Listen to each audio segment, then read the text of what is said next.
ভূরাজনীতির দাবার বোর্ডে এক অবিশ্বাস্য মোড়, যে ইরানকে একঘরে করতে ওয়াশিংটন আর তেল আবিব একের পর এক চাল চালছিল, সেই ইরানের ঘরেই এখন নতুন শক্তির প্রবেশ। মধ্যপ্রাচ্য আর দক্ষিণ এশিয়ার সমীকরণ কি তবে চিরতরে বদলে যেতে চলেছে?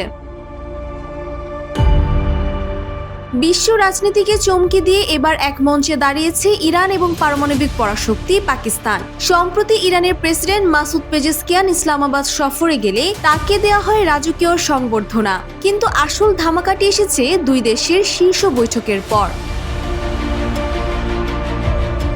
ইরান স্পষ্ট জানিয়ে দিয়েছে তাদের ব্যালিস্টিক ক্ষেপণাস্ত্র কর্মসূচি নিয়ে কোনো মহলের সঙ্গেই আপোষ করা হবে না। আর সবাইকে অবাক করে দিয়ে পাকিস্তানের প্রধানমন্ত্রী শাহবাজ শরীফও তেহরানের এই সুরেই সুর মিলিয়েছেন।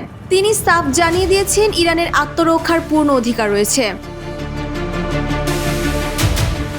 বছরের পর বছর ধরে যে ক্ষেপণাস্ত্র ইস্যু নিয়ে আমেরিকায় ঘুম হারাম হচ্ছিল, সেখানেই ইরানের পাশে পাকিস্তানের মতো পারমাণবিক শক্তিধর মুসলিম দেশের ঢাল হয়ে দাঁড়ানো নিশ্চিতভাবেই ট্রাম্প প্রশাসন এবং ইসরায়েলি প্রধানমন্ত্রী নেতানিয়াহুর জন্য এক বিরাট ধাক্কা। বিশ্লেষকদের মতে এই বৈঠক শুধু ওয়াশিংটনের ইরান বিরোধী কূটনীতিকেই ব্যর্থ প্রমাণ করেনি, বরং হোয়াইট হাউসের রাতের ঘুম কেড়ে নেওয়ার জন্য যথেষ্ট।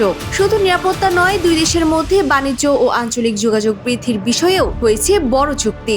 এমনকি আগামী সপ্তাহে পাকিস্তানের প্রধানমন্ত্রী নিজেই যাচ্ছেন তেহরান সফরে।